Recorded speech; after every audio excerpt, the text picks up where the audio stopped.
Kama chelo jopuonj matie gwenge ma Ongoro kokalo kuom jochung' mag riwruok mar KUPPET kod mano mar Nate County ma Isiolo obogo mar dhi e ng'anyo poni piny owacho kochopo winjruok mar medo lemo jopuonj mar 25,000 matie gwenge machal kamago. Jagoro margi Moses Kimero wacho ni gwengego owinjore omi thuolo mokwongo e kinde medo lemo kose put mochung' ne somo od bura kuom yulo e tich. Gikone akwedo kowinjo bedie kinde ma imedo jopuonj lemo e pachoka. Jopuonj go miyo piny owacho nyaka joma manyien ma keto tim winjruogno ka giwacho ni dak e gwengego osebedo matek ahinya to nikech omenda matin ma giyudo ma ing'ado gi piny owacho.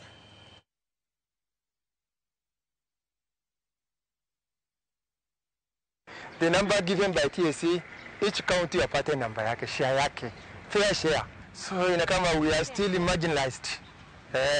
If tukinyaganya promotion, tumebaki still marginalized. Unajua MPs have controlled the employment. Now they wanted to also control the promotions. We will not allow this.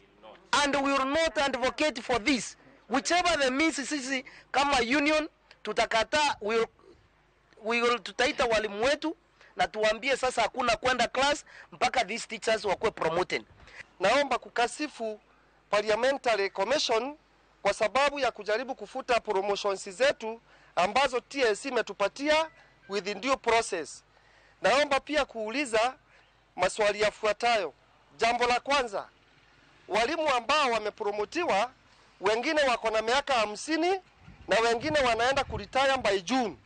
Ikiwa hii Parliamentary Commission itafutilia promotion zao, wanataka hawa walimu waenda nyumbani bila promotion ama nini?